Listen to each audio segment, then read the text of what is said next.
Hello everybody, this is the Sliders Review and I'm here to talk to you about, once again, Sliders. However, in the future I will be talking about other shows and movies, only because, even though I love Sliders to death, you gotta admit, Sliders is over. It's been over for a lot of years, and it's just like, I just really want to talk about like some other stuff. Now I am still gonna talk about Sliders in the future.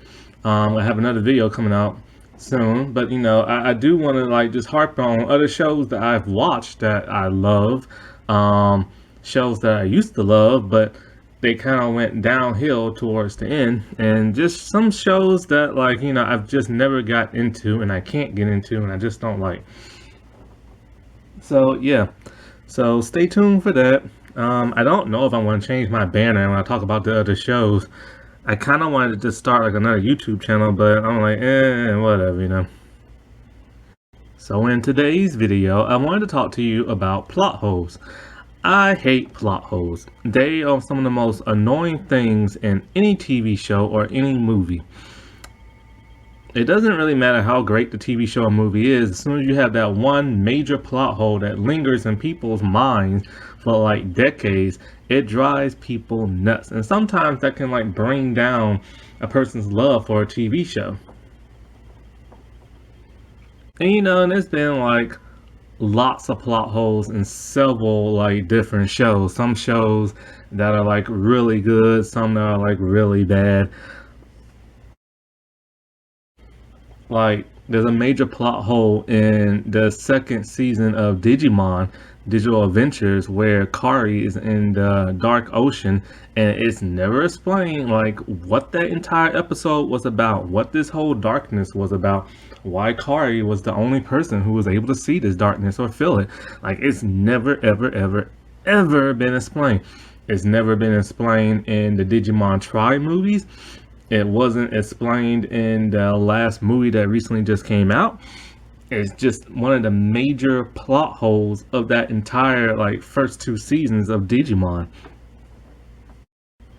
Oh, speaking of which, these two completely different bands are some of my all-time favorite. In fact, they are my two favorite bands. Why are they my favorite band? What are their names? When did I start listening to them? Well, I'm gonna tell you right now. See, it all started. So, back to plot holes. You see what I did just there?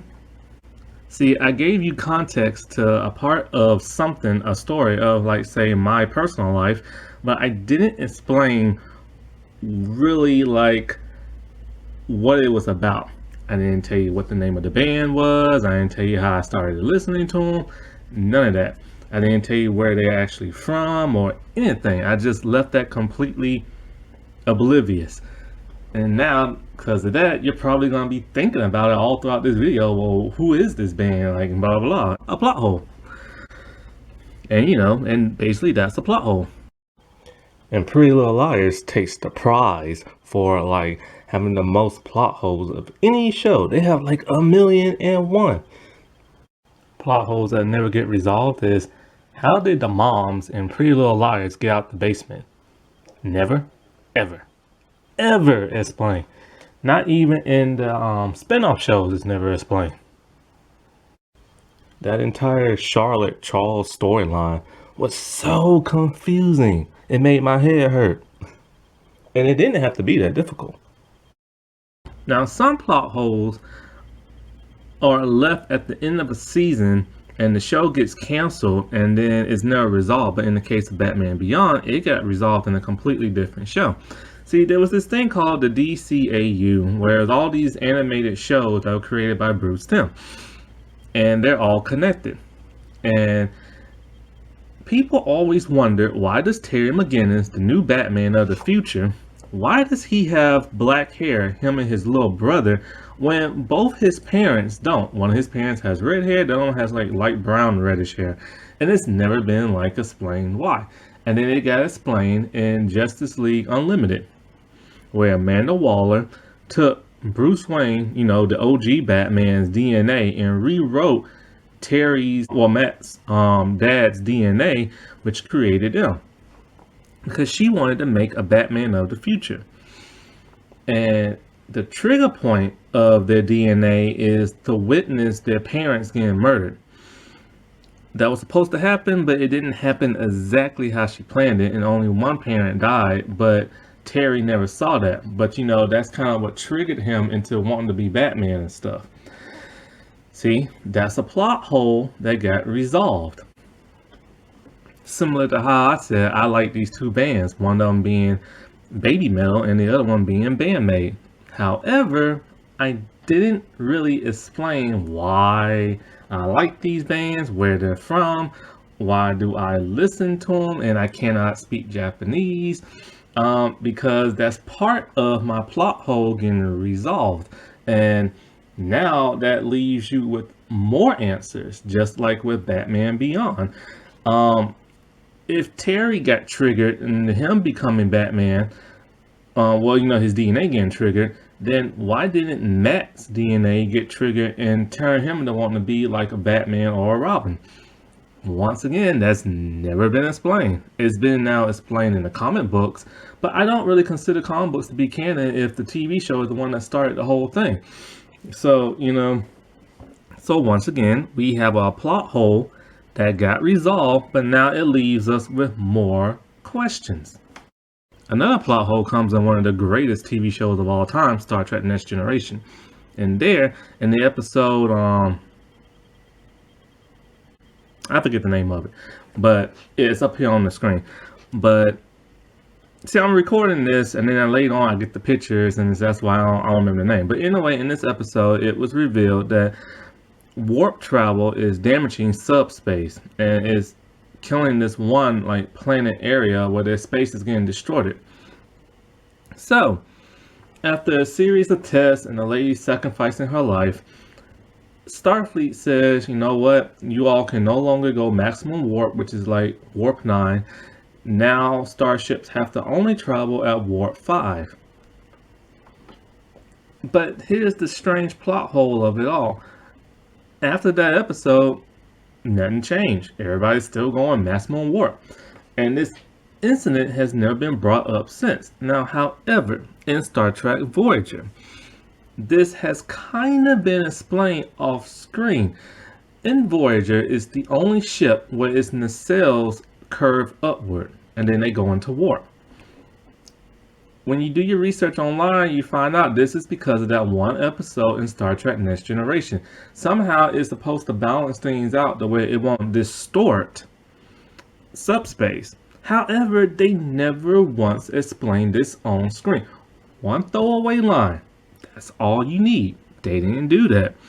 So it's kind of like they went to George Lucas and J.K. Rowling and the Russo brothers route. Whereas George Lucas decided, okay, after Star Wars has been made, I'm going to keep fiddling around with it and changing stuff that's canon and piss off the fans. J.K. Rowling decided, oh, well, fans keep asking me all these questions, so I'm going to answer them, even though I never answered them in the book. And fans is all like, this makes no sense now. Stop doing that. And then the Russo brothers at Avengers Endgame, they started answering questions like, oh, well, this is why this and this happened and blah, blah, blah, blah, blah.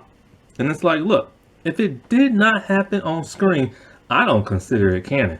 Because all it takes is for a few seconds for somebody to say something. Just like in the first Avenger movie. People wonder, how did Thor get back on Earth? Well, Loki asked him plain and simple, how much dark magic did the Allfather have to use to get you back on Earth? There was the explanation right there. Odin used dark magic to get Thor back on Earth after the whole Rainbow Bridge was destroyed in the first Thor movie. One of the shows that has the biggest plot holes I've ever seen is Chilling Adventures of Sabrina. And okay, this is going to be blasphemy because I know so many people love this show, but I don't love it. I do not think it's a great show. Is it a good show? Kinda. There are some episodes I like. There are some things about it I like. However, I don't even really consider it a good show. I consider it to be more of an okay show. My ranking is like this. Alright, okay, good, great. Like, that's it. So it's in the between the whole all right and good, because this show has no clear vision whatsoever. It's just like they just start making things up at the top of like their heads and then just throw it all in the show.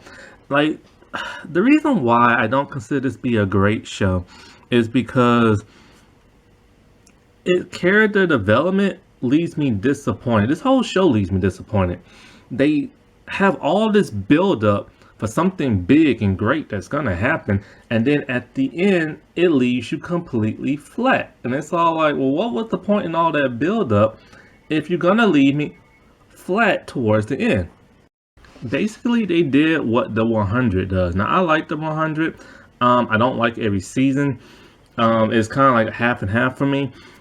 One thing the 100 is very well known for doing is they give you all this build up, and then towards the end they leave you completely flat in the finale. And that's exactly what happens every time in every season of the Chilling Adventures of Sabrina. They leave me feeling very disappointed and just flat towards the end, because it's so much build up, so much character development that goes absolutely nowhere. And it's just like, why are you doing this? Because you don't have that big of an episode order. They have 8 to 10 episodes max, plain and simple as that. And they don't have enough time to tell like a full story. But yet they have all these characters, all these convoluted plots and subplots, and they aren't able to truly flesh them out. Like, say they'll start like some character development with this one person and something's building up. Then that will be completely dropped for 4 episodes later and then brought back up all of a sudden. And then it's just like, oh, well, where did this come from? Or they'll bring up something really major at the end of one season. They'll tease it tiny bit per season after that, and it goes nowhere. Like with Father Blackwood's kids. They built around this whole subplot of there being something very special with these kids, and something bad will happen if Blackwood gets his hands on it. And they're just blank canvases. That's all they are in other seasons. And I don't even think they say anything. Like, I haven't finished this series yet. I only have like 2 episodes left of the last season, and it's just kind of like, why make them so important if you're not going to do anything with them? And it's kind of like, also I do plan on talking about this show more in depth, because this show just leaves me disappointed. For one, it's not even that dark. I have seen darker shows on TV. Okay, the show Slasher, that's very dark. Salem is a witch show. That's very, very dark. Heck, even this little teeny bopper magic show called Just Add Magic, which I love to death, they do a better job of building suspense, world building, giving you clues in earlier episodes that allude to something much bigger in the next season.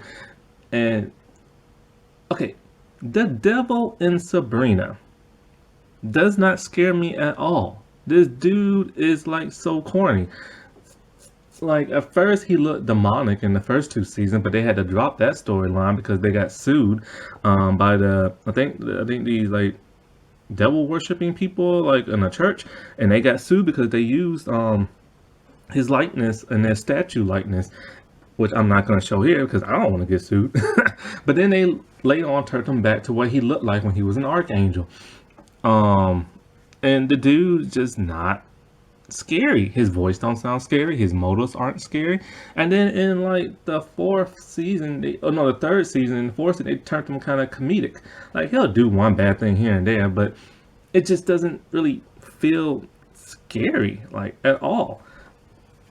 Like, Mama P from Just Add Magic was more scarier than him. Mrs. Silvers from Just Add Magic was more scary than him, because they kept alluding that Mrs. Silvers was like this really evil woman, and she really wasn't. She was just grumpy and mean. And then you thought she was super evil. Like, you really thought she was gonna do something really bad to like the 3 main heroes of this show. And remind you, this is a kids' teen show, and it had more of an edge, really, in storytelling than Sabrina ever did. and they had to keep it a PG like level for this Amazon show. That's what's just so shocking about it. Like in the third season, like after we know all these characters we know and love, we find out some time travel shenanigans happen. And nobody got brainwashed during this time travel thing. It just events happened differently.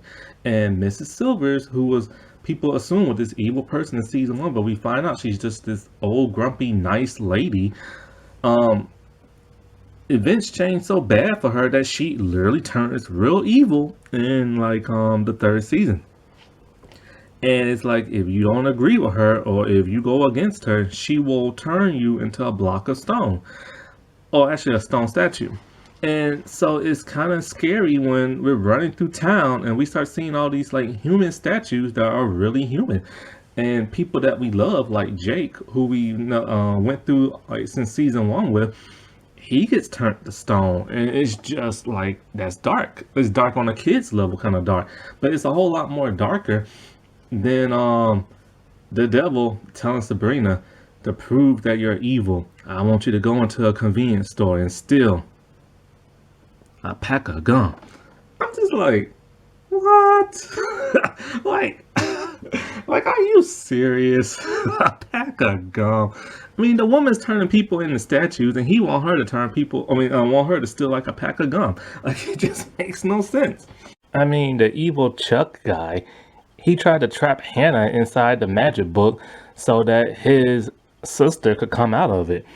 So it was kind of like a soul for a soul kind of thing. He was literally willing to trap an innocent girl for all eternity. I mean, and all Sabrina had to do was steal some gum. Granted, he asked her to burn down the school when she was about to do it, so that's a little bit of a step up, but still. And the biggest plot hole of them all in Sabrina is that Sabrina's not even a witch. But they keep calling her a witch, and she keeps calling herself a witch. She is not related to the Spellmans right here. That's not her real dad. These are not her real aunts. It turns out her mom is mortal. It turns out her dad is the devil. They changed that for the show. It wasn't like that in the comic, but they changed it for the show. And so it's kind of like her powers aren't even witchcraft like type powers. They're more like demonic based. Well, actually, they're more like archangel based and demonic based from her dad. So that's where all her witchcraft comes from, supposedly, or magic, I should say. When all the witches lose their power and they start worshiping the devil, they turn to like more like pagan type magic, and then their powers come back, and then Sabrina's powers somehow come back, but her powers shouldn't have come back because she's not a witch, you know. And like the devil, he's not a witch. He's literally just an archangel who fell from grace and became demonic when he became the ruler of the underworld. So it's kind of like that's the biggest plot hole of them all when they keep saying she's a witch. Other plot holes are in like people's like sexuality that completely came out of nowhere. Okay, Aunt Zelda, Nick, and Darkus, they're shown to like the opposite sex all throughout the series, and then in one episode and one episode only, it's shown that they now like the same sex. And it's kind of like that's okay and good, but it's kind of like, where was the build up in that? It's kind of like the whole 79 and Raffi thing. Like, it just completely came out of nowhere, and it's like there was no build up whatsoever.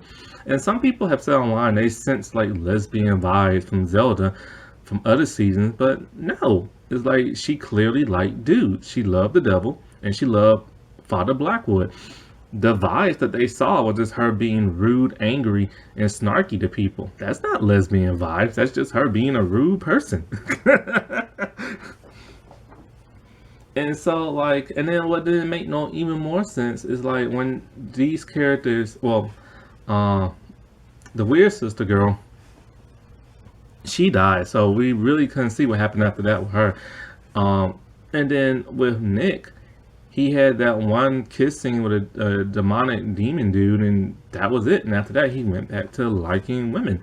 And it's just like, okay, well, what was the point of that storyline? And then Zelda was the biggest mystery of them all, because like after she kissed this one lady, it was weird because when she first met this woman, she hated her guts. Like, she hated her because she was this voodoo witch person who believed in Christianity. And Aunt Zelda's not like that because Aunt Zelda worshipped Satan and everything. And the woman brought her back from the dead. But because time got changed, it was like, okay, Zelda got shot, came back to life, died again, and then time travel changed all that. I don't know if time travel went back as far as before she got shot or after or whatever, but it's shown now all of a sudden she likes this woman, and out of the blue she just kisses her. And what made so many fans upset was like not the fact that she kissed a woman, but it's like in the very next season, which was the last season, these two don't even interact. It's like that kiss was like for nothing, and it's like they're in the same rooms and they're talking with everybody else, but they never really like talk to each other. There's no more of, hey, how do you feel about me now, or like where's this gonna go? It's like absolutely nothing until that character decides to leave. And then it's like, oh, Zelda's like now sad, but then she's mad because she finds out this woman's not even really a woman, it's really a man. A very famous voodoo guy in mythology. I forget his name. And I think no, it's Baron something. And so Zelda's like pissed at this woman that she fell in love with, who she never talked to after that kiss, is now a man. He used like a glamour spell to hide his identity, to look like a woman. Speaking of another plot hole with this character Mambo, okay, this show likes to incorporate other type of mythologies in it. William Shakespeare's A Midsummer Night's Dream, the introduction of the Weird Sisters, Puck, and I forgot who else. Anyway, yeah, the Weird Sisters. It's never really established what exactly their true purpose in this show is. When they first start off in season 1, they just was antagonists. They were like these snooty mean girls who didn't like Sabrina. As time went on, Prudence took more of a leadership role, and it seemed like they were more like head up in the church. And then, but they never really explained what they really do. Then all of a sudden, like, when one of them dies by the hand of another sister, and the other one goes insane, it's like they form a new Weird Sister trio with Roz and Mambo. And it's kind of like now they have this purpose of like, they seem more like protectors and seers of the future type thing, and it never made no sense what their true purpose was. And also it makes no sense if they're the Weird Sisters. Mambo's not even really a woman. She's a man, voodoo like high up person who uses a glamour spell to conceal his identity.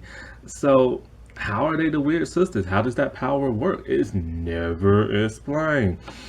And then back to like the whole folklore and William Shakespeare stuff. Like, there's a character named Robin. He's a hobgoblin. He falls in love with Theo. He has the power of super speed. He has pointy little ears and green hair. And then in one of the last episodes he's in, he's referred to as Puck. I'm like, Puck, the famous Puck, the Tempest Puck.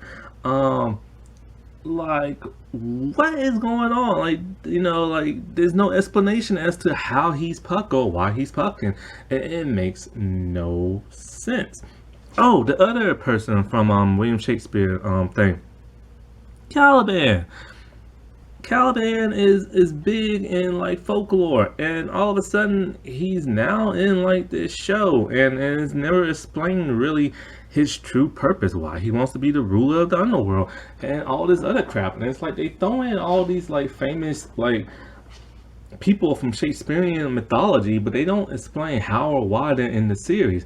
Now, a great show, which is a cartoon called Gargoyles, they had all of these Shakespearean like folklore people in there. They had Puck, the Weird Sisters. They had Oberon. They had Odin. They had so many, and they did them so well. They even had Macbeth. I mean, they did it so well, and they also did it in the confines of their own universe, and theirs made more sense than the chilling adventures of Sabrina. And then, you know, then we going on to what's his name? Ambrose. Ambrose is supposed to be pansexual. When we see him in the first season, he's always wearing a silk robe, a tight shirt is always open. You can see and then he has kind of like this, not so much flamboyancy, but kind of like this flair to him, And he goes both ways. And then in the first season, he falls in love with the guy. And then in the second season, he's still in love with him, but his boyfriend is now on some kind of mission thing. And while his boyfriend's on some mission thing, he cheats on him kind of with all these women when they're having some kind of weird witch orgy thing. So he's making up with tons of women, and it's kind of okay, well, that makes sense. But then when his boyfriend dies, he gets in a relationship with Prudence, and then his appearance changed. He's no longer dressing with that flair. There's no more silk robe. He's no more giving people eye candy when he looks and talks to them, because in the first season, every time he talks to somebody, he's giving them smoldering eye candy, especially to the guys. And now that's all changed, and it's kind of and after that, you never see him with the guy again. And it's kind of this personality completely and utter change, and it's a weird plot hole. It's character development, but it's also a plot hole. Other plot holes revolve around Harvey, Kinkle, Sabrina, Ross, and witches in general. One, when Harvey dated Sabrina, he was totally in love with her. Then he found out she was a witch, and because of the stuff that happened with his brother, he decides to dump her because he doesn't like witches. His family comes from a long line of witch hunters, which he didn't know that at first, but later on found out. Now, then it turns out he starts dating Sabrina's best friend, and it's kind of okay. Sabrina's friends are all connected through her. It's not like they all originally hung out with each other individually. So you never saw Harvey hang out with Ross or Susie/Theo individually, because they were just all connected to Sabrina. She's the one who bonded them together. So then it's kind of okay, so when he was dating Sabrina, he secretly liked Ross, and then when he later found out Ross was a witch, he kind of had resentment towards her, but then later on said, you know what, screw it, I love you anyway. And so it's kind of okay, Sabrina's a supposed witch, but not really, and he dumps her because of it. He stays with Ross even though she's a witch. And then what don't make no sense is he hates witches, but yet he's constantly hanging out with them at the Church of Night. He helped resurrect Hilda. He helped stop all this demonic stuff coming in. He was constantly hanging out with witches. He even kind of turned on angels at one point to help the witches out. So it's not consistent at all. And when it comes to relationships, it's okay, the whole Nick and Sabrina thing, that never happened in the comic, but in the show, we saw the build up. They were constantly hanging out in the first and second season. He would always get jealous of Harvey, jealous of any other guy around Sabrina. And it's we knew that thing was going to come. We knew they were going to eventually start dating. And so it's kind of that was relationship built up properly, and it made sense, no plot hole. Another plot hole is Sabrina falling in love with Caliban. That makes no sense, because when he is introduced, he's this person made of clay, and he wants to rule the underworld, and we don't know why, but he just does. So he constantly fights her for the throne, and so they're constantly competing in the third season. But then it's kind of okay, he even almost gets her killed at least twice, and all of a sudden, when she decides to change time and have a duplicate of herself from another alternate time, one takes over the throne of the underworld, and the other one just lives her life as a normal girl. And it's kind of the one that's in the underworld, she falls in love with Caliban and marries him, and it's that don't make no sense, because these two literally hate each other. There was no build-up whatsoever, and he was only thrown into this show just to add chaos between her and Nick. The love triangle thing, so that makes no sense. Another thing that doesn't make no sense in this show is another plot hole is okay, witches that worship the devil, they are told not to hang out with mortal humans. They must leave their life behind once they sign their name in the book of the devil when they are 16 years old. And so they leave their old life behind, and they just constantly hang out with each other, the other witches. Sabrina's different slightly because she's half mortal, but when she signs her name, she must, let go of her past, and just convert her life to witchcraft and stuff. And you have a choice whether or not you want to or not. Well, we see that her father was punished because he married a mortal woman. Because of that, everybody resents Sabrina. But like I said before, it's not really her dad, but they thought it was at that point. So it's kind of like, okay, well, why isn't Hilda punished? She works with humans, she interacts with humans, she dated and married a human, but yet she's never punished. And then other witches are shown hanging out with humans and they're never punished. Plot hole. My main problem with the Sabrina show, it has no real true focus. It just keeps bouncing around and never bounces back to where it needs to go. You know, the MCU, they did something similar. Like, they had no clue what they was really going to do. There was no real plan. But as things kept progressing, they started building on that when somebody threw in a monkey wrench and added in Thanos. You know, and then in the first Avengers movie, it was supposed to be completely different. The Hulk was supposed to be the villain, as seen in the Incredible Hulk end credit thing with the cameo from Iron Man, because Disney had no plan at that point. They really didn't even have the rights to all their characters. They still don't have the rights to the Hulk right now. The original Avengers movie is supposed to be similar to Ultimate Avengers, where it's like there's an alien force called the Centauri. Sound familiar? They supposed to wreak havoc on Earth. Nick Fury puts together a team of superheroes, called them the Avengers. Sounds similar. And then after they defeat the Centauri, the Hulk goes completely crazy in the head and they have to fight him. And he's now the bad guy in the movie.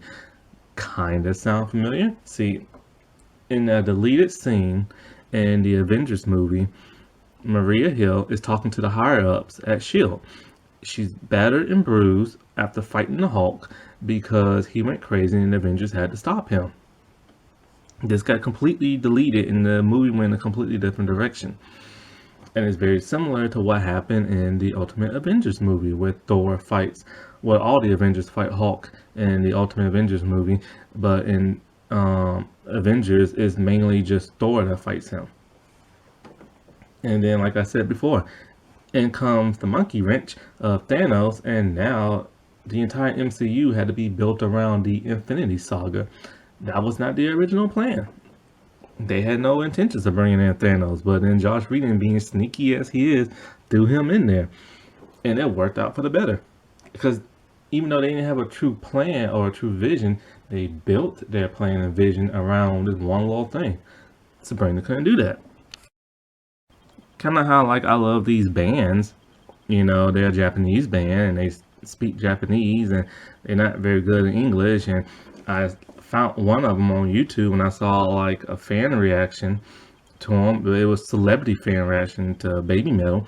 And so I started listening to them, and then YouTube recommended Band-Maid and I started listening to them and I just became hooked after that. My plot hole is now resolved.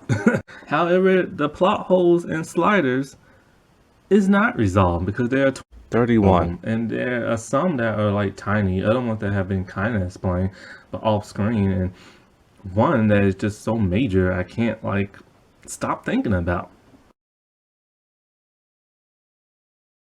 Number 1, Rembrandt's fate.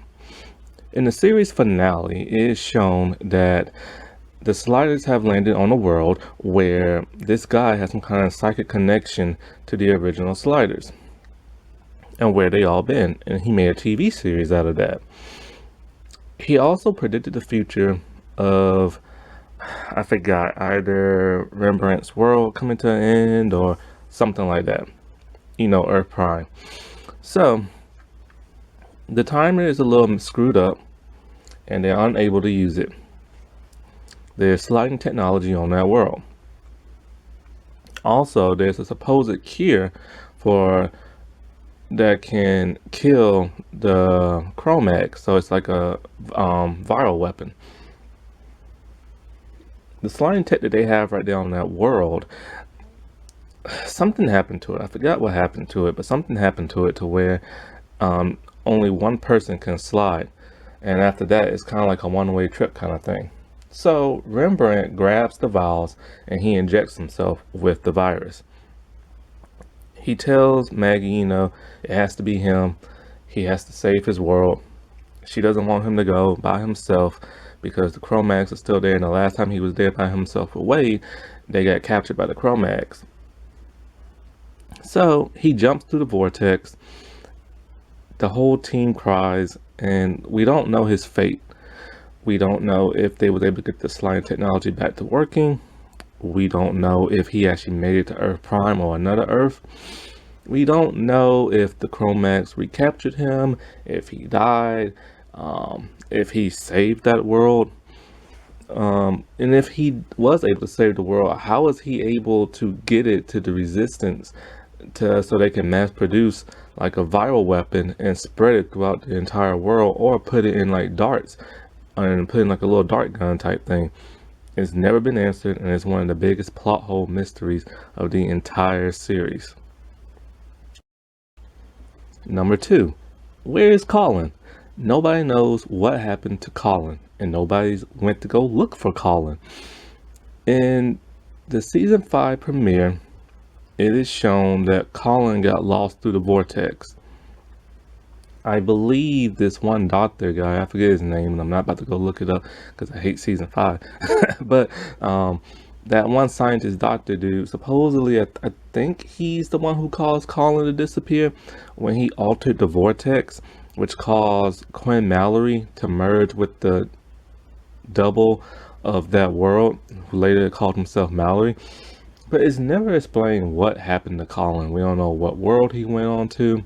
And of course, he has no timer, so he's trapped there for pretty much his entire life, unless he can find sliding technology there.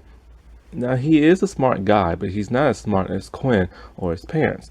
So he's never been able to create sliding technology. And also, what if that world doesn't even have technology to begin with? So we really have no idea what happened to this dude.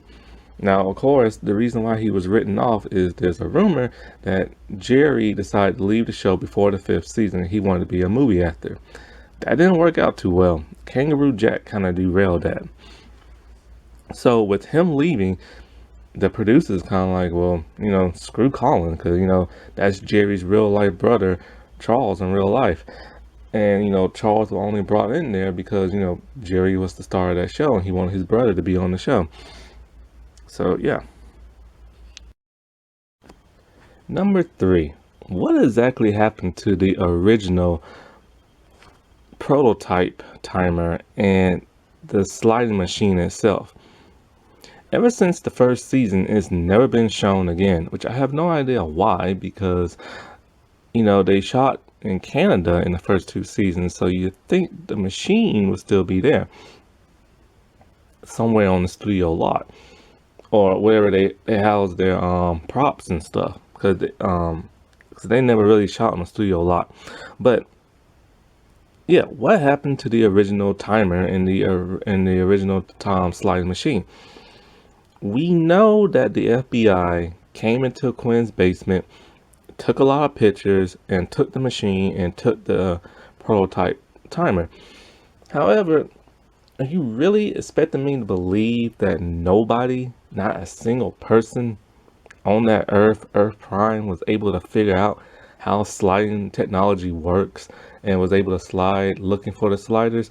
I mean, when they showed Benish the sliding machine, he didn't know what the sliding machine was and he just started playing with it, but he knew what the equation on the board was, and he told them plain and simple that it's not so much that those people disappear, they're on another Earth. And so it's kind of like, okay, but he knows about sliding technology. The professor's students that he taught, they should know about it as well. Also, scientists, somebody's bound to figure that out. So you mean to tell me in all that time, nobody's been able to figure out the technology? Not to mention the machine still works. And I'm probably going to assume that, the prototype timer still works. So somebody could just took like a little joyride and went looking for the sliders. Not to mention in season 3, when Quinn gets back to Earth Prime, still yet nobody knew about sliding. when people, when his mom saw him, his mom was totally surprised that he was back, and she had like no clue. But she should have known, because, of the video that she saw. Number 4, which professor slid and later on died in the 3rd season? It's never been explained on screen which professor actually slid in that season 2 episode. However, I have made several theories in believing that the bad professor slid and the good one stayed on that earth. And later on in life, the creator also explained that that's what happened. Now, the creator also said that you should pay attention to what the guys are wearing, that their ties are different. I have watched that episode so many times. I have looked at the screen till my eyes hurt looking at their ties.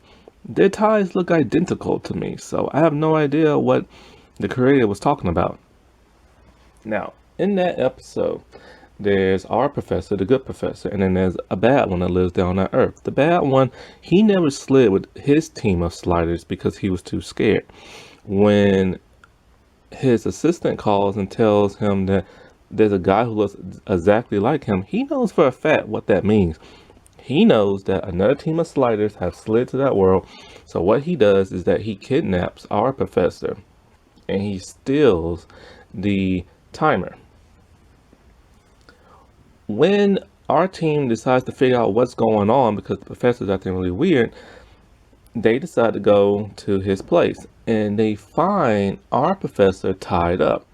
His hair's mangled, he looks tired, like he hasn't slept good in a long time. You can tell he's been there for about a week. And so the bad professor comes in and tries to trick them. Well, the good professor knocks him out. They go back to Quinn's house, and next thing you know, the bad professor shows up.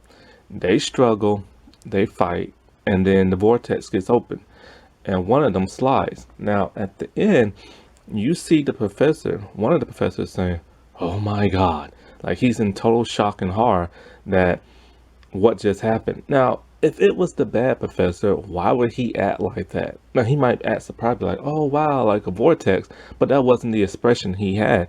He had sorrow in his voice and an expression on his face. It had to have been the bad one that slid and the good one that stayed on the earth. And if the good one did stay on the earth, what is he doing now? Okay, we know for a fact the sliding technology is still on the earth. We know the prototypes timer is on that earth. So what has he been doing this entire time? Number 5, whatever happened to Logan St. Clair?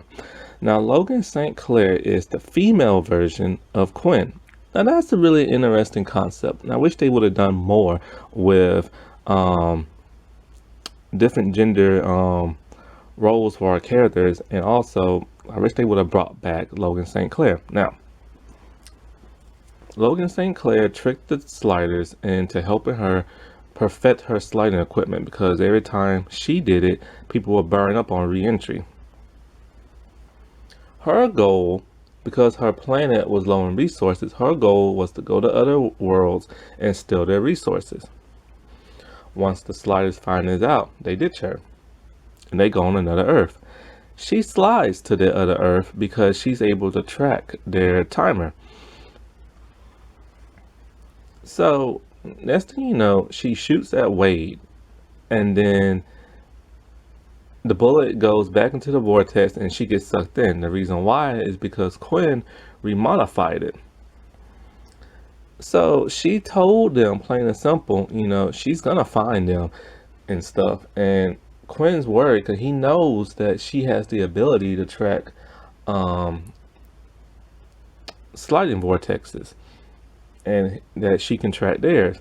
So, but after that, we never see her again. We never hear about her. She's never mentioned again. And that is because the producers and the networks decided she wasn't hot enough. Now, they're stupid. She is. And, they wasted a great opportunity to bring back a recurring villain.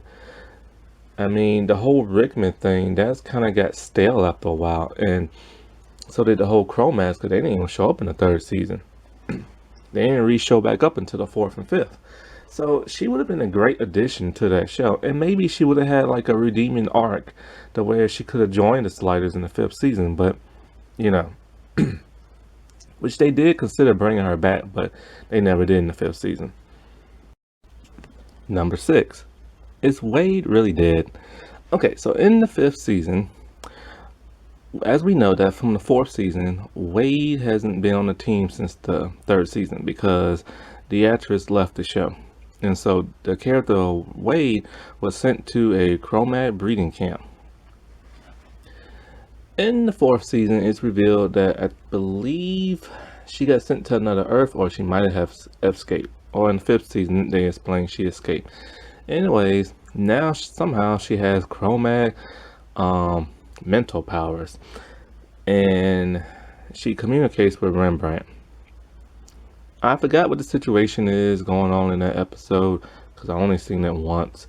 All I know, I think she sent them to stop something the Crowmags were doing. I'm not sure if it has to do with like a super weapon or them getting close to like another Earth or another breeding camp or what. I can't remember exactly what it is, but she wanted them to stop doing. She wanted the team to stop the Crowmags from doing whatever they were doing. Anyways, some shenanigans happen, and next thing you know, Rembrandt's all like, oh, he lost contact with Wade, assuming that she's dead because she used her powers to destroy something. You know, I feel bad because I really don't remember much about this episode, but I don't want to rewatch it because I hate the 5th season so badly. So my apologies for this entry sounding the way it is, but my memory is just really scarce because I only seen the episode one time. And so after she uses her like kinetic powers, the backlash was so severe that supposedly she died, and Rembrandt tells the team, you know, she's gone. But is she really gone? That's the thing. So we really just don't know. Number 7. How is Maggie able to breathe on Earth Prime? In the 3rd season, when they get introduced to Maggie in her world, her and Quinn head back to Earth Prime. It's revealed that Maggie's lungs are shaped differently than other people, and her people are unable to breathe on Quinn's world. So she has to be taken to the hospital. Now, in the 4th season premiere, when they get there, Quinn picks up and he starts carrying her because he said he has to get her to a hospital. But then she's all like, well, hold on, Quinn, I'm able to breathe now. Quinn has no idea how this is like possible. He thinks maybe because she slid so many times, her lungs reconfigured themselves to be able to breathe on any atmosphere. He believes that maybe the air in San Francisco got better, and she's all like, that's impossible. It's never ever explained. Now, of course, the reason for this is because just writing inconvenience. They needed her to fight alongside the resistance and get captured by the Crowmags, and so they couldn't do that while she's in a bubble or just laying on the ground dead, because why would the Crowmags like keep her alive, you know? So yeah. Number 8 is Quinn's double from the pilot episode. This dude is a big mystery, and the big mystery of them all is what happened to him after the 3rd season. He's only shown in the pilot episode, and then he's re-shown again in the 3rd season in that world where there's like a fog, and the fog can like mess with your head and kill you. And so he traps the sliders there. Now he reveals to Quinn that he gave the Crowmag sliding technology. Let's put a pin in that for a little bit later for another entry. And so he's there, he's trying to like brainwash Quinn, making him believe in like his beliefs now, because now he sees that sliding is terrible and nobody should be able to slide, because he unleashed a plague onto every world in the form of the Crowmags when the Crowmags started to enslave people and kill people. After Quinn and his people leave that Earth, it's never shown what happened to him again, because he fixes Rickman's timer so Rickman can leave that world, which makes no sense. If he thinks people should stop sliding and this and that and all this bad stuff is happening, why did he fix Rickman's timer? And it just makes no sense. And so it's never explained after that what happened to that dude. And it was shown that in the pilot he went to Earth showing people how to slide, mainly his own double. And so it's kind of like, okay, but what happened to him, you know? Number 9, Rickman's face morph. Now, his face morphing into other people's faces when he injects their brain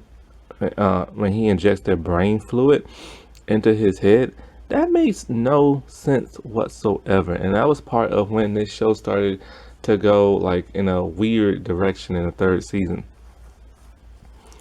And it's kind of like his face doesn't stay that way permanently. It changes within a couple of seconds. So it's kind of like, why does that happen? Does it happen to everybody that does that? Does it happen to everybody on his world that does that? Can Maggie do that? And it's just never ever explained. Now it could be because there's a parasite living in his brain, and maybe that parasite is what causing like the morph to happen. But how is it morphine exactly, you know?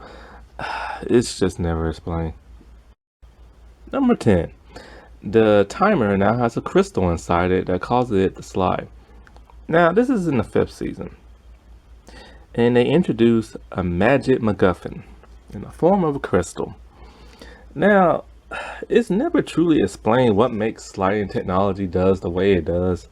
Like Quinn's never really explained that, but you know, we have seen the inside of a timer before, and all it is a bunch of wires and computer chips. Now a crystal does make sense in the form of, you know, this is some space age like magical like technology that can open up a black hole in space-time and you can slide through it.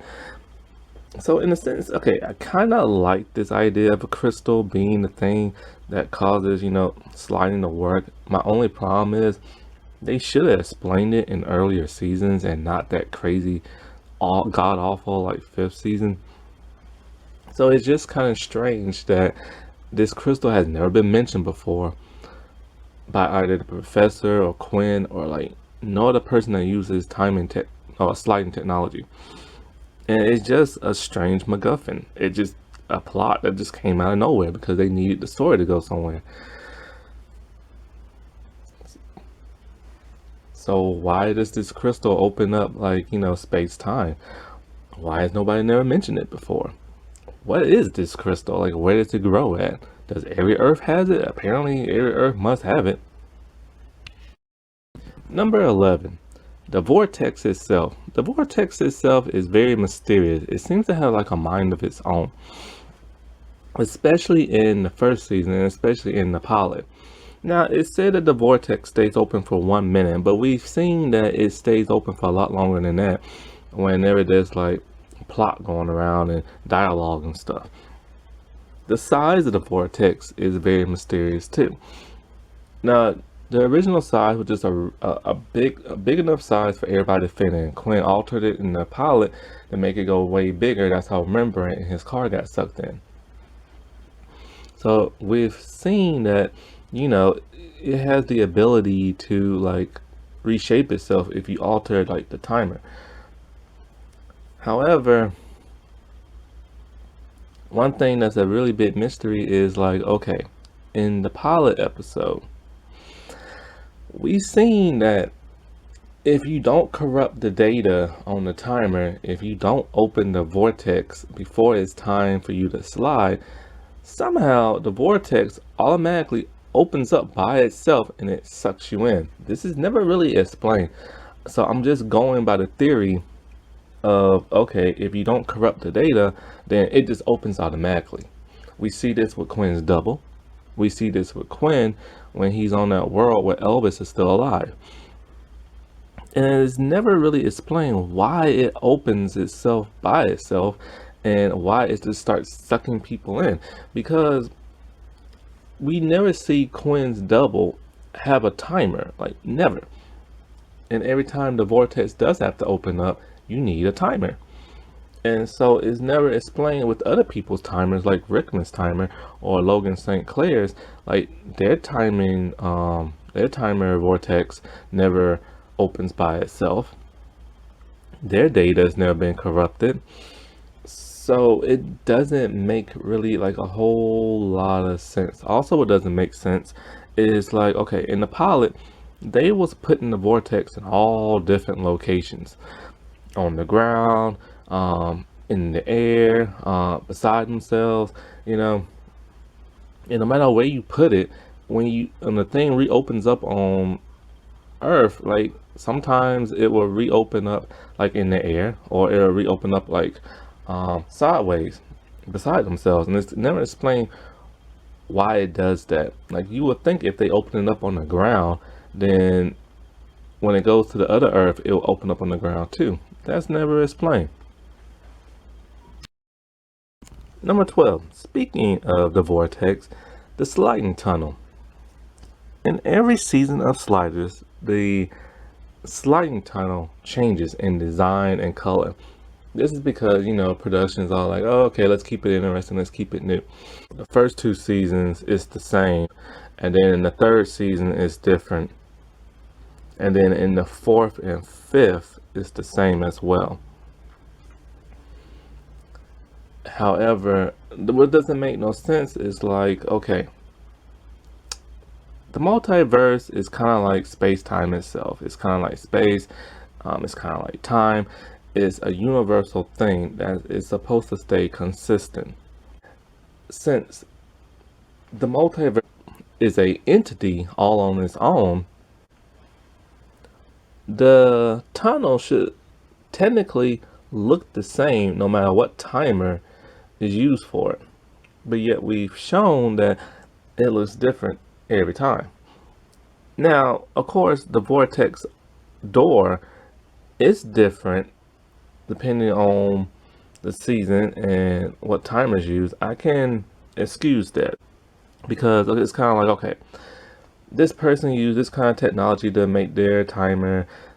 These other people use a different type of tech and different this and that. So it's kind of like for each timer, I can believe that, the vortex looks different. But what I don't believe is why the tunnel itself looks different.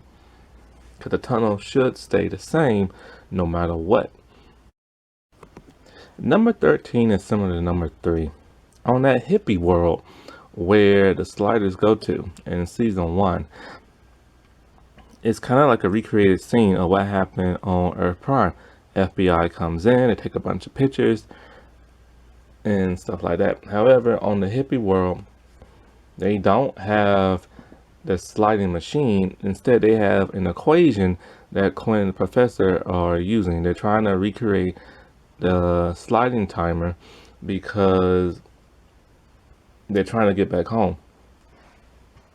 Now, once again, now I know this is a hippie world that's set like in the 70s type era, but how is nobody able to recreate what Quinn and the professor did on that board? Now, granted, they didn't finish it, but some scientists out there should be able to figure it out.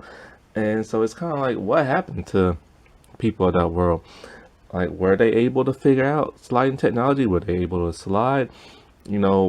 What's the deal?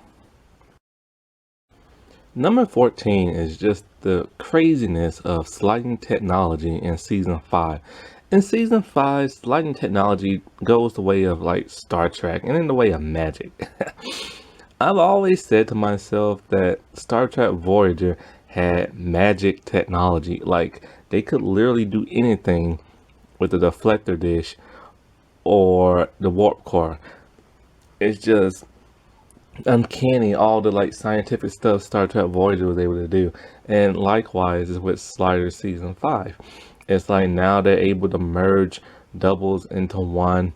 They're able to alter the history of a world. They're able to destroy a world with sliding technology. And just a lot of like other crazy shenanigan type stuff, and it's never explained how or why, because as we all know, in the original earlier seasons, sliding technology can't do that. All sliding technology is you open a vortex, you slide through a tunnel, and you go on an alternate Earth. That is it. You can't do all this Star Trek alien type technology magical stuff like they shown in the 5th season. And fans just wasn't happy with that. It made no sense. I get it, it's the Sci-Fi Channel and all, but it ruined the show. Number 15. Did Quinn make a baby? Okay, in season 2, there's a really interesting episode that I like where the sliders slide on the world where America and Australia are at war with each other. Somebody creates a viral weapon and the entire populace of man is like eliminated except for like a few dozen men, and those men are put in breeding camps. And women on that world are desperate to have a baby. When Quinn is separated from the group, he's rescued by an older lady who makes cookies. He remembers this lady from his Earth, so, but of course she doesn't know who he is. And she tells him plain and simple, she wants a baby. She can't wait for her request to go into this facility because it takes so long, and because of her age, they're gonna deny her. And he's all like, I can never be a father to a child that I can't see, and she keeps trying to convince him. Now, in the very end of the episode, we see him slide, and you see that he says goodbye to her. And in the very, very last scene, she's looking at a picture of Quinn that she took on in the picture frame, and it's never explained did he make a baby with her or not. And it's kind of weird because it's that last scene that made me think he did, because why would she gaze at his picture in the picture frame if nothing happened between those two? They never dated, so I'm thinking something must have happened. And it's funny because I asked Jerry this online a couple of times and he's never replied flat out, because Jerry doesn't reply to non-celebrities. He will on the 2 occasions I've noticed that he will respond to his fans if you say something. I'm not gonna say what that something is because but anyway, for the most part what he'll do is he will like your comment. That's the way he will respond to like just anybody. And he liked that comment I asked him one time years ago, and it's kind of like, but he never like confirmed or not. And of course, he's not a writer, but maybe the writers decided, maybe he did, maybe he didn't. I don't know. It's just one of those weird mysteries. Number 16. Whatever happened to Rickman's timer? It's never explained whatever happened to his timer. All we know is that in the season 3 finale, Quinn opens the Vortex, he shoves Wade and Rembrandt in there, and he has the timer in his hand when he shoves them.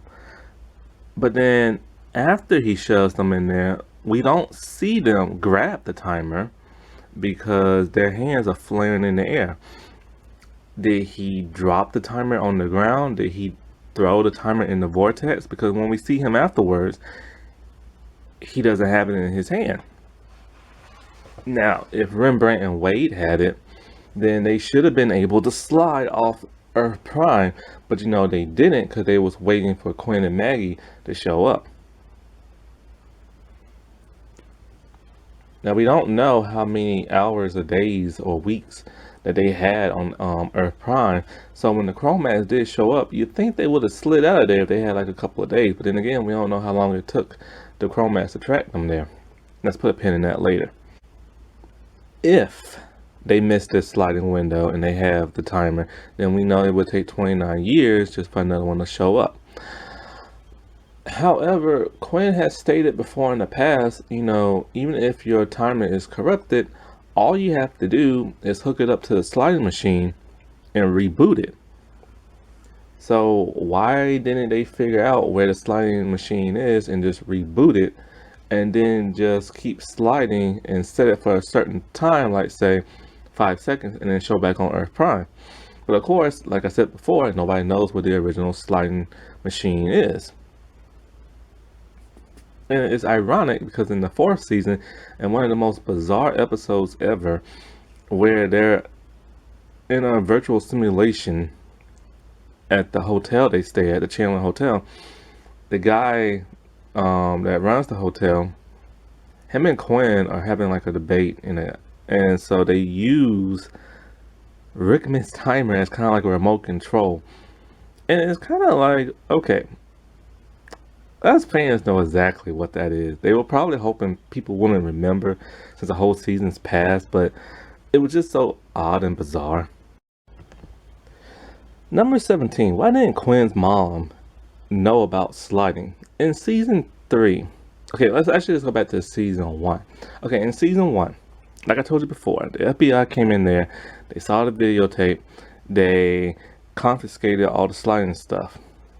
So Quinn's mom had to have known that, you know. They're just not going to barge in with her not being there. So she saw the video of Quinn talking about sliding. She must have talked to Benish with the FBI to know that Quinn is on another Earth. So in season 3, when him and Maggie go to Earth Prime, she's very excited to see him, but yet she doesn't seem to know exactly where he's been. And that's kind of weird because she should know where he's at. Also, it's revealed in the 4th season, she knew all along about sliding technology. Because her doubles came to the world and left Quinn there. Because Quinn is not her biological son. So, why did she always act like she never knew about it? Like in that 3rd season episode, I get why she acted like she knew about it in the 1st, because she didn't want to tell him. But she should have known that where he's been traveling this entire time, and she acts like oblivious to it. Number 18. Now let's talk about Quinn's parents for a second, because I've mentioned this before, and it's one of the weirdest plot holes of them all. Okay. This is what Quinn's parents look like on the left. We've known that ever since the first 2 seasons. In season 4, when the show moves from Canada back to America, they decided to recast Quinn's parents. Okay, that kind of makes a little sense, because these people are going to be recurring characters. And they've replaced Quinn's mom before, like the actress from season 1, not the same actress from season 2. But the actress from season 2 resembles the one from season 1, so you kind of get, like, you kind of really don't know.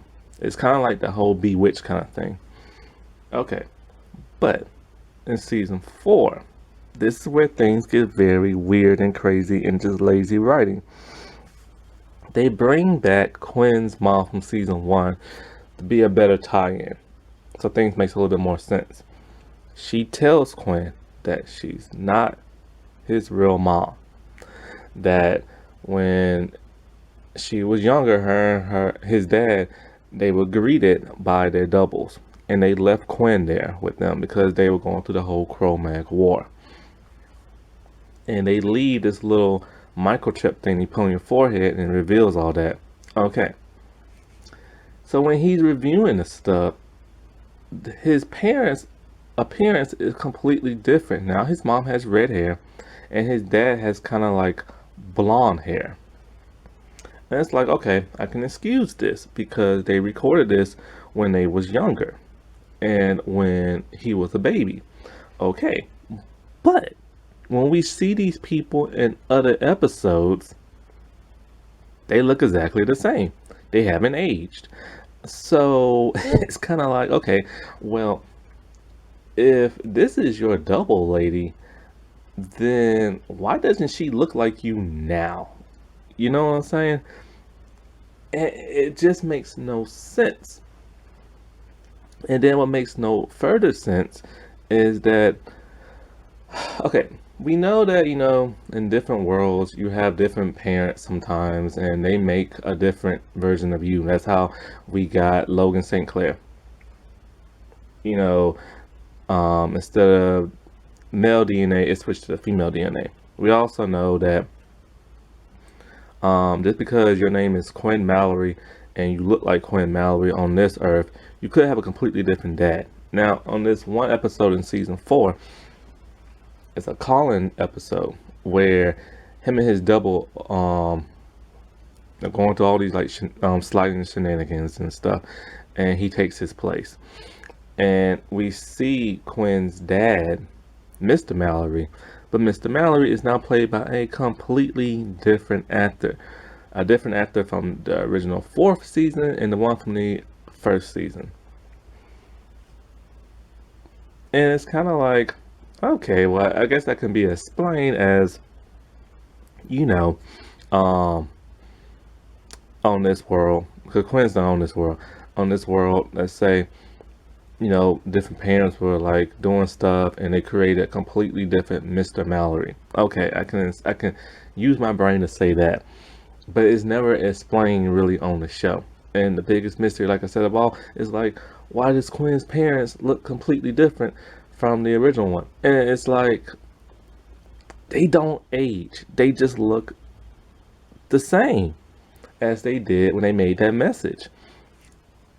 And it just makes absolutely no sense.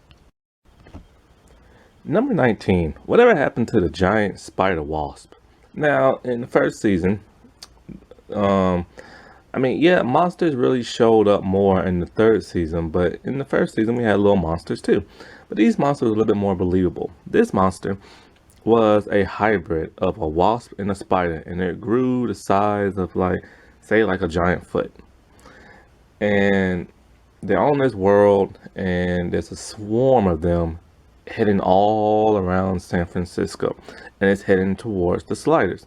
So Quinn once again corrupts the data of the timer and opens the vortex before it's supposed to open.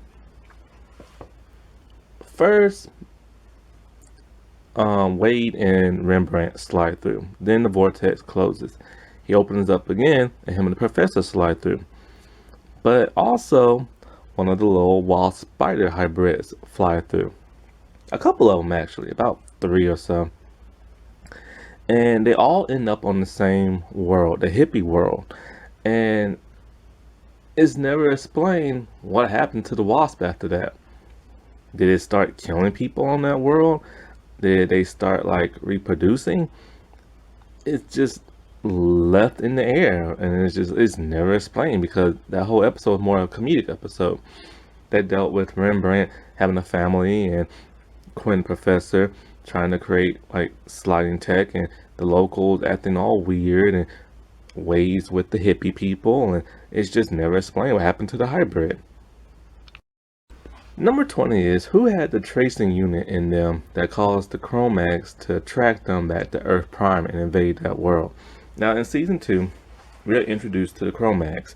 The Crowmags they look alien, but they're actually humans that just evolved differently. And in the end of that episode, it's revealed that the Crowmags are looking for the Sliders' home world. And they are trying, so they put a tracking unit in one of the sliders. They don't say which one. And so it's supposed to track their whereabouts, and then whenever they get back to Earth Prime, it's supposed to alert them. But it's never explained which one.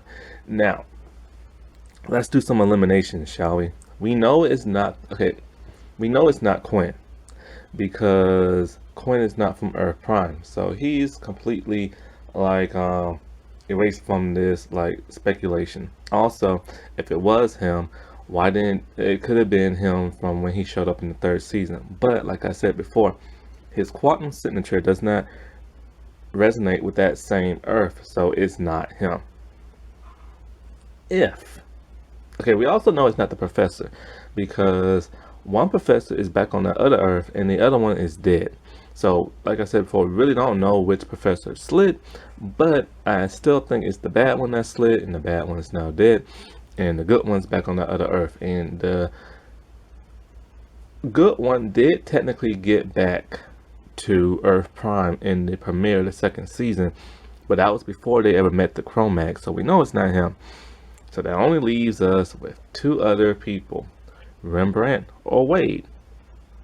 And we both know they made it back home at the end of the 3rd season. And shortly after they was there, for about a month or so, the Crowmags invaded. Now, I do not believe it was Rembrandt. I think it was Wade because of this reason only.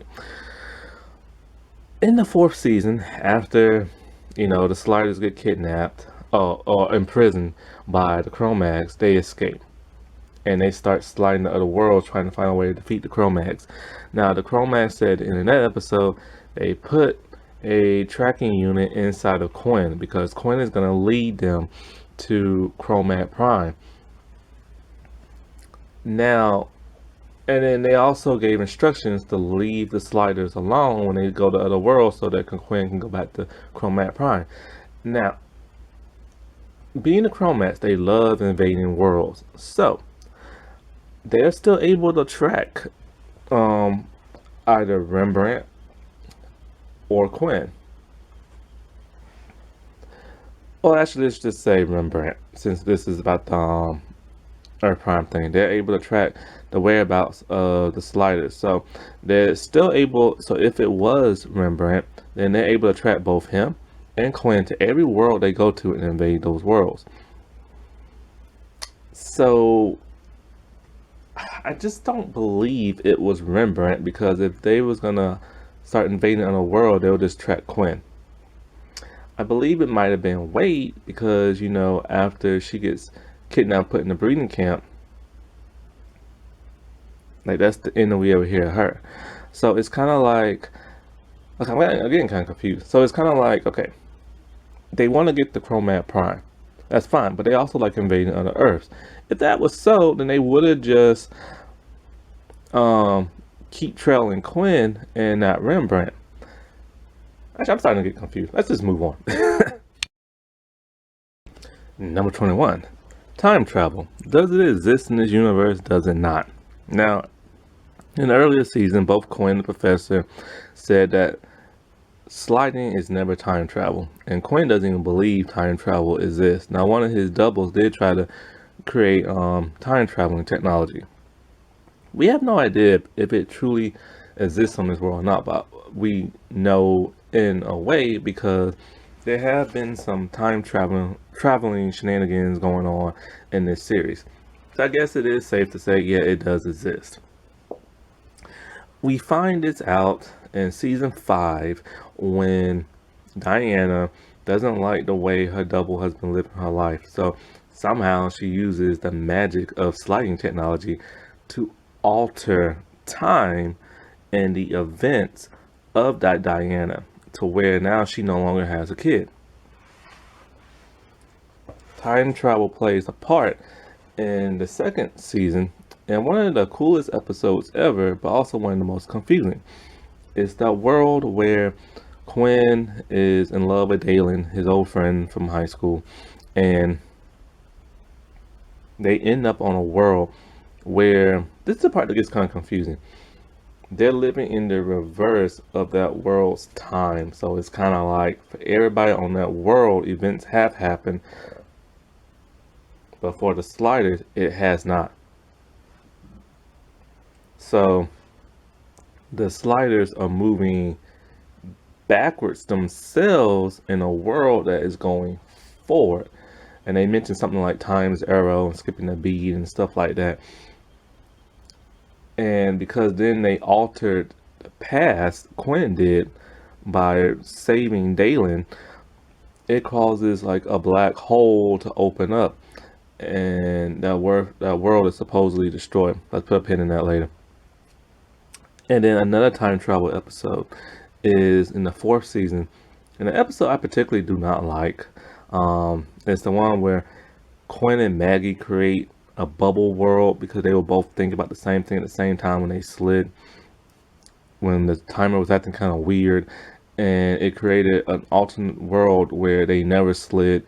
They knew each other on that world, they married each other, they had a kid, and they grew old, and then the real Quinn and Maggie are on that world where they're fighting another country, and there's like a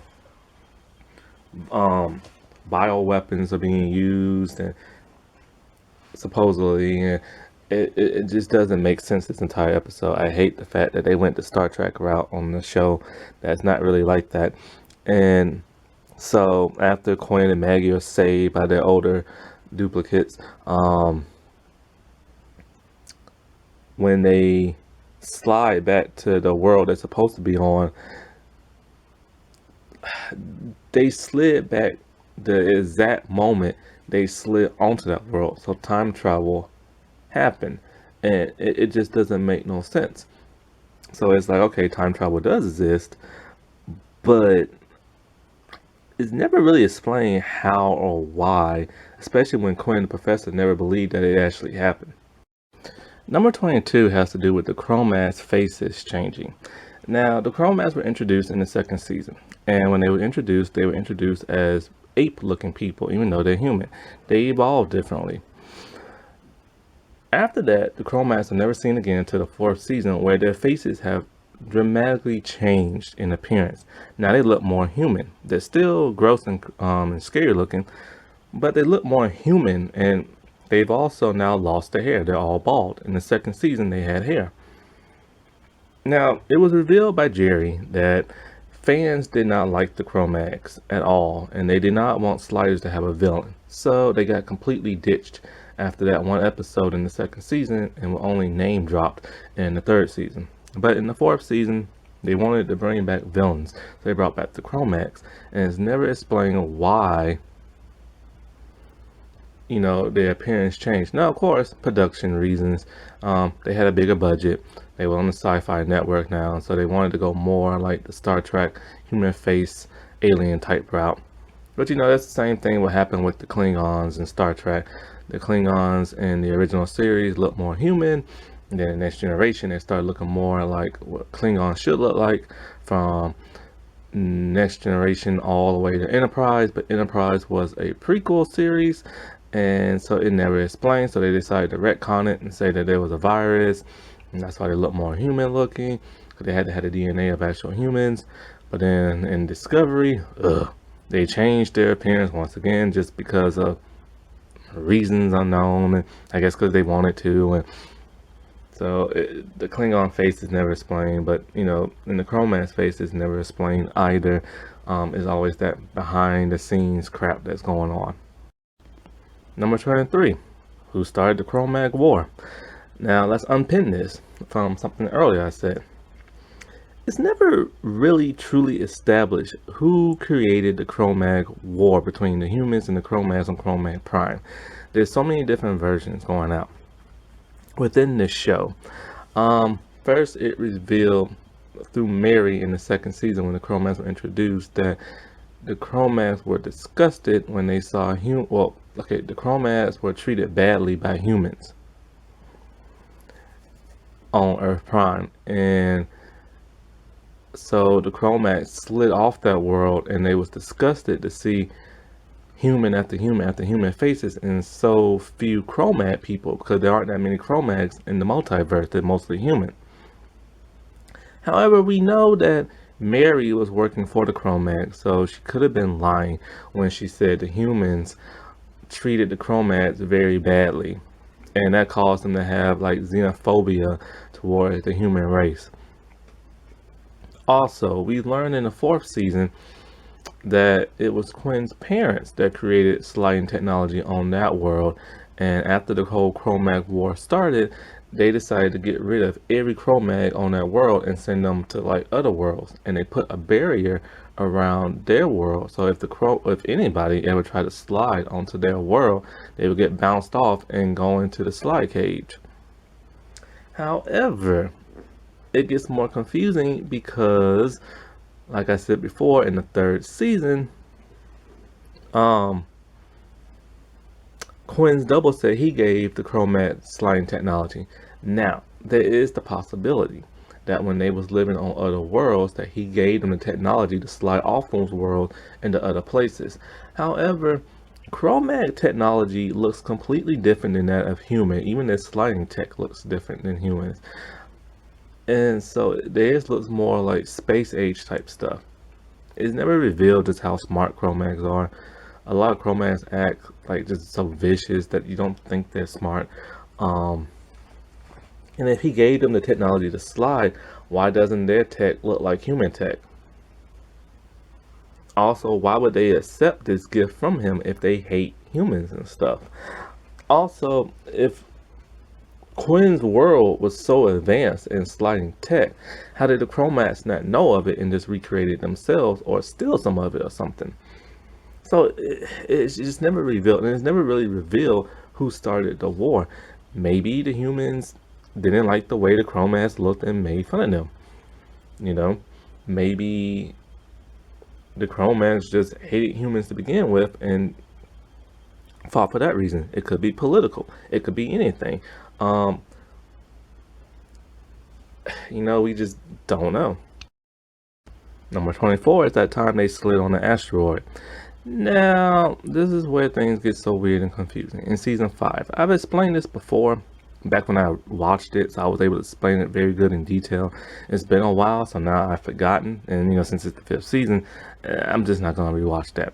But this is what I remember happening. There was an episode where the humans were fighting the Chromats, and they was fighting on an asteroid. Now, asteroids are in space. So how did they slide from Earth all the way from outer space? And when they slid to the asteroid, why does the background look like regular, like Earth sky?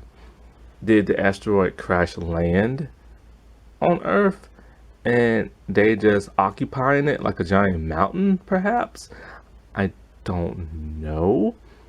Because like I said, it's been a while since I've seen that episode, but it's never explained on this show. So, plot hole. Number 25. Okay.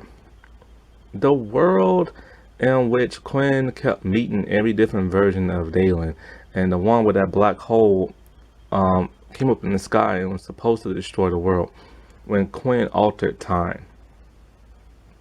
Now, I'm curious to know what happened to that world. Did the black hole actually destroy that entire world, or did it not? We kept seeing it shake and rumble, but it's never explained what really happened to that world. And since time is so differently on that world, maybe nothing really happened at all. Maybe it's just a side effect of, the alternate time on that world. Also, Diane changed the outcome of a world also in the 5th season. And yet we don't see no black hole trying to swallow that Earth up and destroy it. Number 26. Does aliens really exist on sliders? In the 5th season, there's a guy. I don't know if he's a flat out alien or he has alien DNA merged into his body. I don't remember. All I remember is knowing that he's some form of alien, and it's kind of like aliens have never been shown on sliders before. It's a possibility. Alternate worlds, alternate universes, perhaps, what I'm saying? The 3rd season, we saw a lot of craziness happen there, so there's the possibility there could be aliens and stuff, because, all those monsters were never shown on other worlds, so maybe it's a possibility.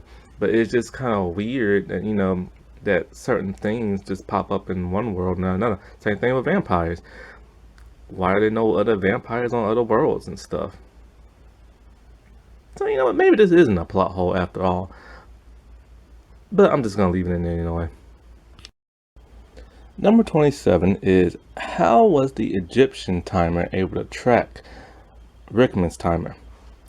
And I say that because, okay, when you look at the display screen on the Egyptian timer, it's very small and thin. The only thing that can show up are numbers. It's not like a tricorder.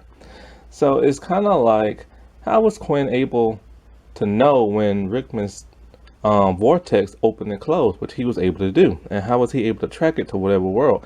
Now, it's never shown how he's able to program it because the keypad on there are numbers. So it's kind of like, it just doesn't make no sense.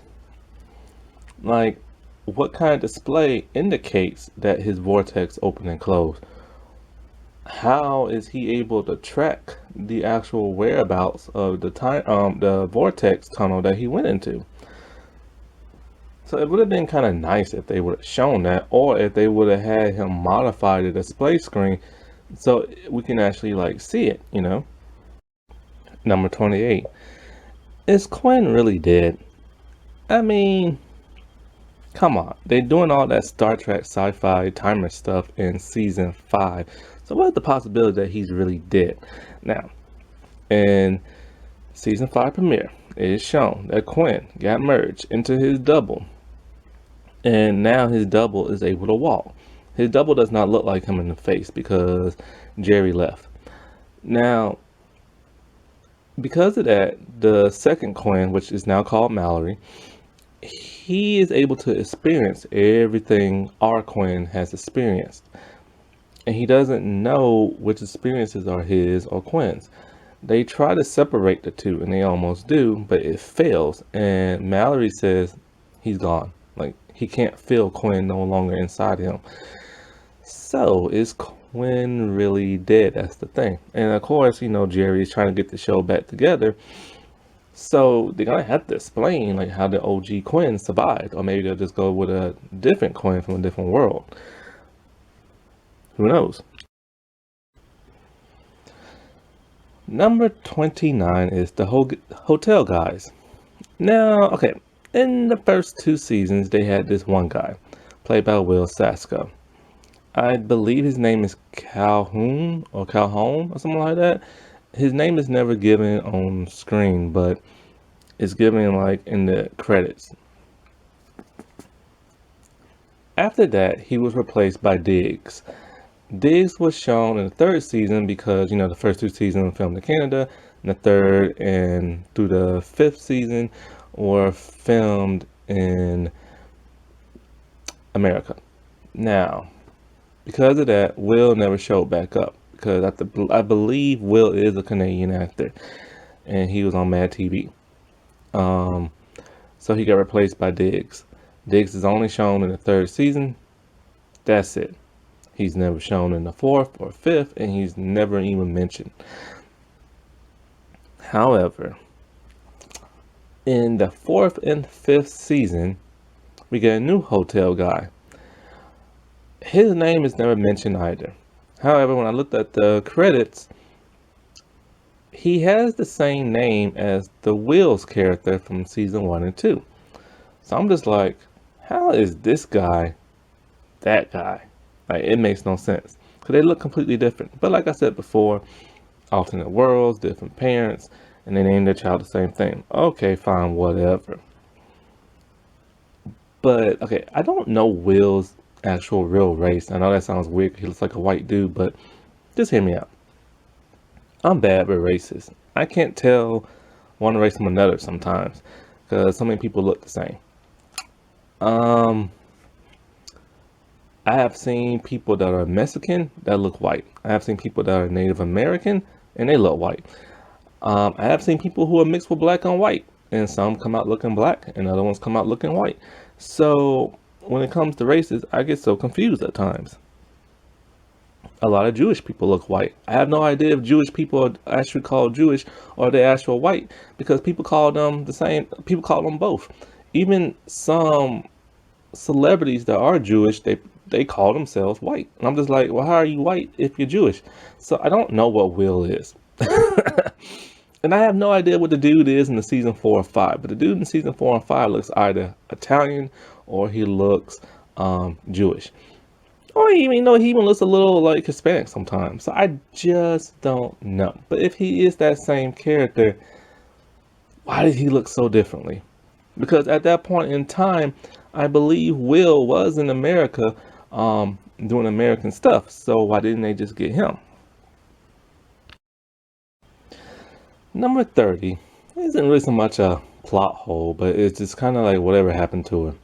It's the girl that slid with Quinn and them on the other world where San Francisco is a giant penal colony. Now, this is the episode where the guy who plays Negan from The Walking Dead is in. And, okay, they was on this original Earth where the guy name, I forgot the guy's name, but I'm just going to call him the Negan dude. When the Negan dude was beating the crap out of her. And so the sliders save her and they slide to another world. The Negan dude follows and they have no idea. Then as you know, they get placed in the whole like penal colony thing. Some shenanigans happen, there's an earthquake, and all the sliders, including the girl, slides with them. Negan dude is left there to die. But it's never explained what happened to her after that episode. I always assumed she was gonna be part of like the sliding group and had to be like a second female on the in the group. But that never happened. She's never seen, she's never mentioned, just nothing. Now of course you have to use your imagination and say, okay, she decided to leave the group because she was kind of like a villain, kind of, or she was more like the troubled girl, the good girl who always goes for bad dude, but she's kind of bad herself a little bit. Maybe they left her on another world. Maybe she decided to leave on her own. We don't know if she's dead or she is alive. Just she's never heard from again. And number 31, the very last one, is probably the biggest mystery of them all. All of the different Colins. Now, this is what gets kind of confusing. Not Colin per se, but Charlie O'Connell himself. Now, in the 4th season, Charlie plays Colin, which is Quinn's brother from Crowmag Prime. And all of the doubles that we see of Colin on that world or that season, you know, is always Colin. It's never nobody else. Colin is Colin in season 4, no matter what. However, Charlie has appeared in the 2nd and in the 3rd season of Sliders, playing 2 completely different characters. One character he's named by, another one he is not. Now, I know what you're trying to say, like, okay, maybe those are Colin, right? But no, he's given a different name. And what's so confusing about this, what makes the giant plot hole of them all, is that, okay, in the 2nd season, when we first meet Charlie playing Dalen's brother, Quinn states, and I quote, "Oh yeah, I remember you. You're Dalen's brother. We grew up together." Now, Quinn knew Dalen. He grew up with Dalen. He went to high school with her. And just like the typical older brother, he was hanging out in the background, and Quinn knew him as well. And he has hung out with Dalen's brother. So he knows for a fact what this dude looks like, or at least he did when he was younger. But you know, for the most part, when people are teenagers, they look the same way they do as when they are adults. So ain't that much difference for most people. They only start to really change is when they get like old, you know what I'm saying? So then in season 4, well, actually in season 3, we meet him again as a sheriff, but they really don't do that much interacting with each other. Now in season 4, it's revealed that Quinn is from Crowmag Prime. He has a brother. He has no idea what his brother looks like. He later finds his brother on another world. And he sees what Colin looks like, his face and everything. But yet he's not surprised by this. And he's not like, oh, hey, I remember you. You're Dalen's brother from that other world. And so it's kind of like when Quinn sees his brother, he's completely oblivious to what Colin's face looks like. But yet he should know what it looks like because he grew up with the dude when he was younger, as a teenager and stuff in high school. So it's kind of like it's never, ever explained. And, you know, Damon's brother from Earth Prime, that's not Colin because because Quinn's real parents, they put them on separate Earths. So it's kind of like that is just like the most giant plot hole of like them all. It's kind of like they could have just did one throwaway line that explains, you know, who the other 2 dudes were. But you know, the producers and writers are kind of hoping that, oh, nobody will remember and we can get away with this. But nobody's gonna get away with it. Like, fans remember more stuff than the actual stars that be on the show and the writers and stuff. I mean, take Power Rangers for example. The cast of Power Rangers doesn't really remember much of anything that happened with them on the show because it happened so many years ago. But the fans remember every single last detail. And it's just kind of like, okay, is this really Colin? Is it not? It can't be. Um, and it's just like, it's just one of those things that's always bugged me. Like, it's always bugged me. Like, they should have just gave like one throwaway line as to who this dude was in season 2 and season 3. They should have tied it in better, and it's kind of like, I hate when there's continuity issues in shows. It's like, it shouldn't be that difficult. It really shouldn't. So this is my video, 31 plot holes and sliders. I've added a little bit like Sabrina stuff in there too, because I kind of want to give y'all an other show. I kind of want to give you an idea of where I was coming from. I didn't really mean that this video be like that long. If I would have taken the other stuff out in the beginning, it would have been much shorter. But hey, so yeah, I do plan on making other videos about other shows, but still keeping the sliders also. I don't know if I really want to start like a new channel or not. I have now finished watching The Chilling Adventures of Sabrina, and I'm left with more questions than I have answers, and more questions came in the finale. Ugh. But yeah, I do plan on making more videos. I do plan on making a video on this Amazon show that just came out this year called The Wilds. And I love this show. I think it's great. I love the character development, the emotion in it. However, I love and hate this show at the same time, because there are two major things that causes me to hate this show, and I wish they would never have done it. What those two things that I hate about this show, after I just said I love this show, well, you're gonna have to find out whenever I make the video. So until then, later.